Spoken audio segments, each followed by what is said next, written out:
Joseph YouTube, welcome to the Coffee Pod. My name is Chishi Zed. Drink the coffee, it'll make you feel better. So guys, it's obvious that the internet has become an environment that's been notorious for some of the biggest scams in history. One of the most recent scams I'd like to talk about today has been this brick lady story. The lady who got allegedly hit by a brick after refusing to give her phone number to a man. I like to liken this situation to another situation that happened recently to another woman by the name of Carlee Russel.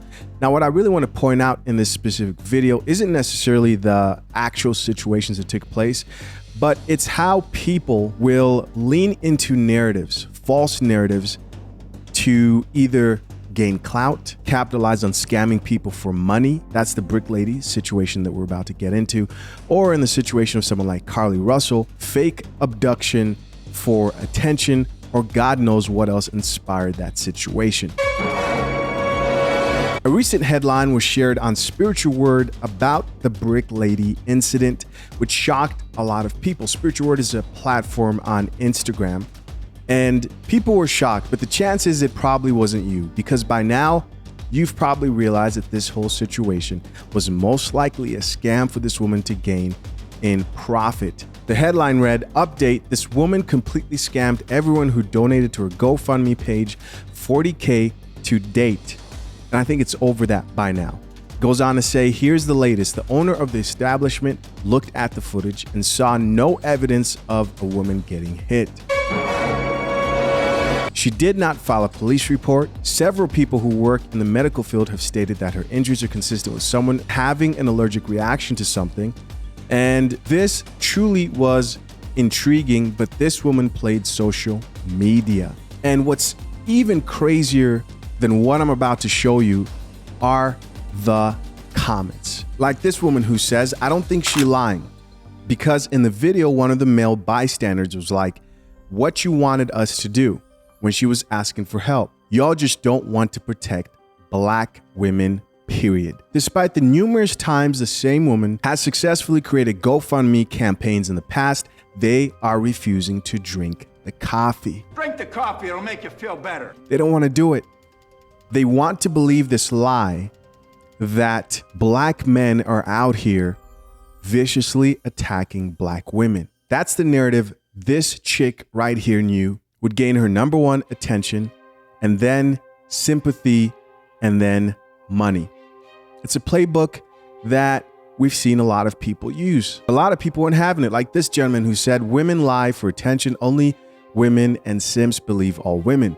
Somebody else here responded back to that guy and said, it's a cold world out here, bro, and the ladies be making it snow. But yet another woman chimed in and echoed the first chick's sentiment and said, y'all are doing everything to not believe black women. She's like, believe her, she's obviously telling the truth. And listen, I get why people look at this story and they don't want to believe that this woman is lying, because they don't want to believe someone could be this insidious. They do not want to believe that someone could be this deceptive.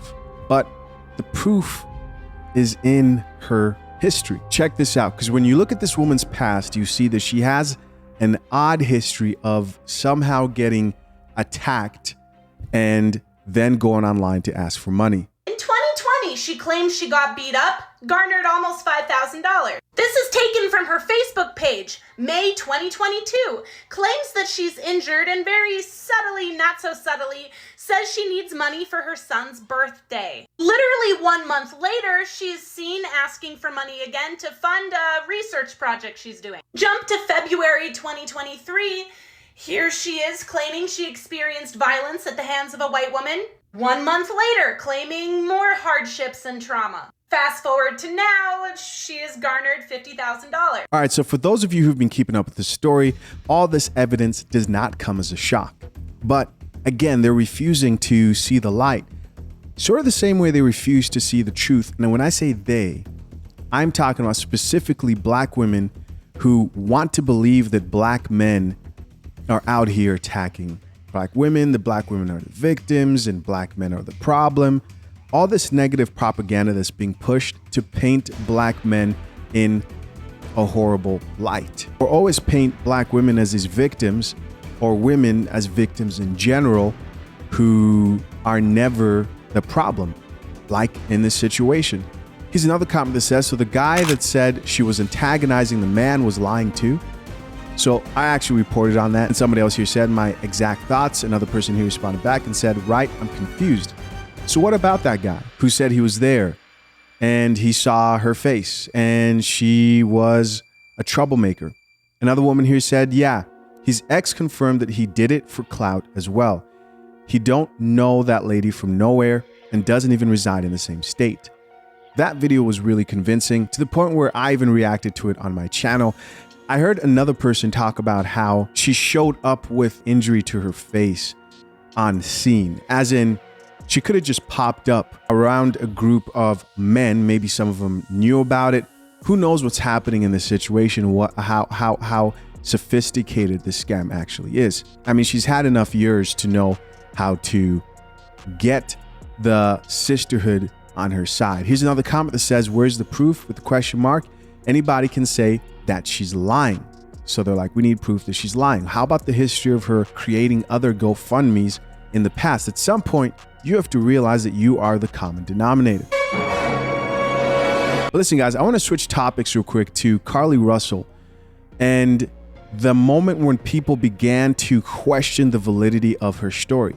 And I want to show you that a lot of women were trying to shut down the people who were trying to look at this from a logical standpoint. When people saw that the Carlee Russel situation was not adding up, a lot of women spoke out against that too, all in the spirit of protecting their sisterhood. Instead of having your own mind, looking at a situation objectively and deciding whether it's bullshit.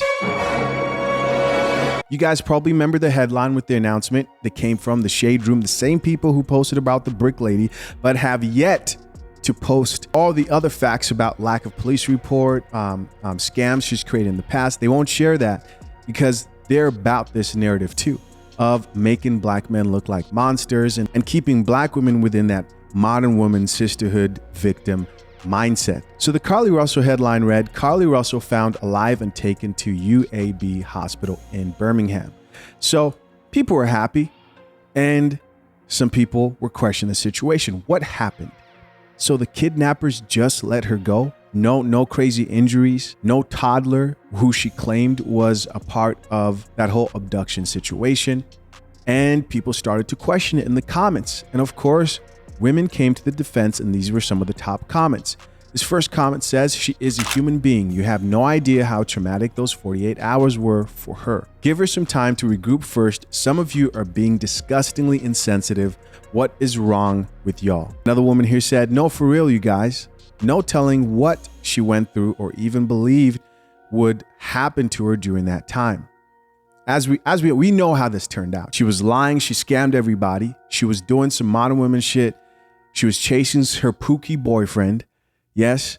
And wanted everybody to be an extra in her city girl lifestyle. This was all a joke. This commenter goes on to say, since she's in shock, I'm sure it's hard for her to even begin to discuss details with her family. Later on, they found out she was lying.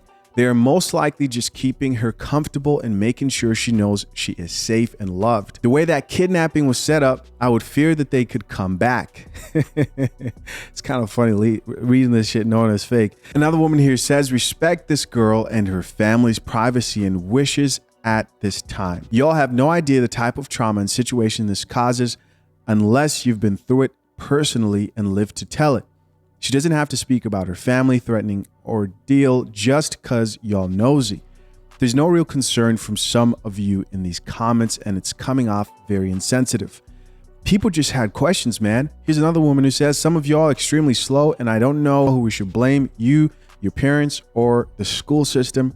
If it's an ongoing investigation, that means that they're not likely to speak on the details yet, because that may give the abductors information about how they know.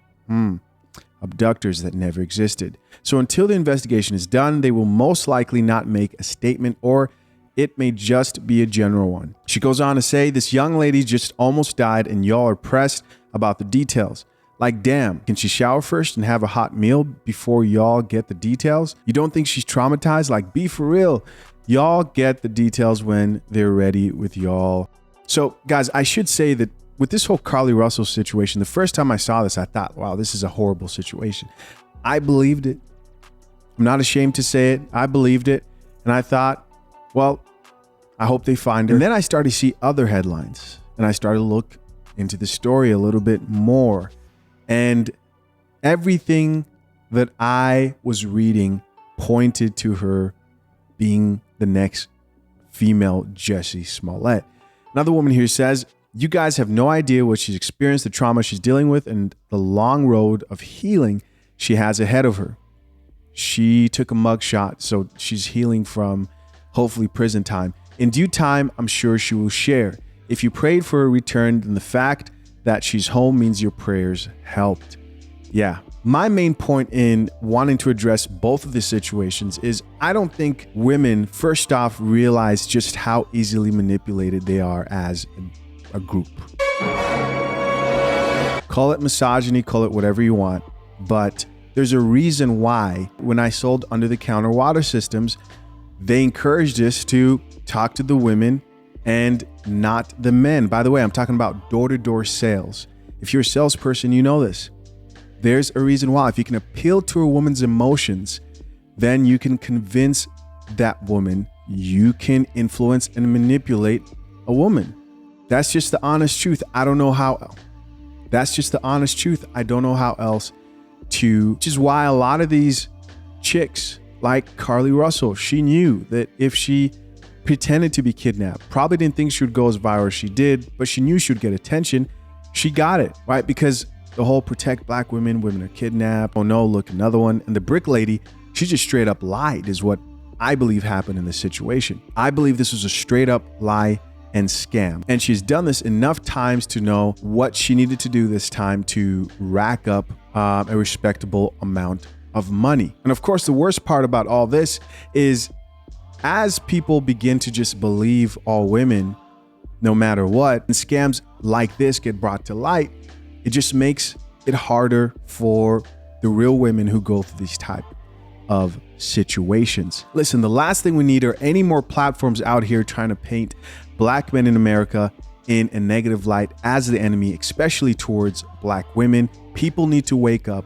Platforms like the Shade Room need to be called out, and this GoFundMe needs to be reported, is my opinion about this whole thing. But of course, I'm curious to know, what do you think? Leave your comments down below. As always, I appreciate you for checking out yet another episode of The Coffee Pot. Till next time, I'm out. Peace.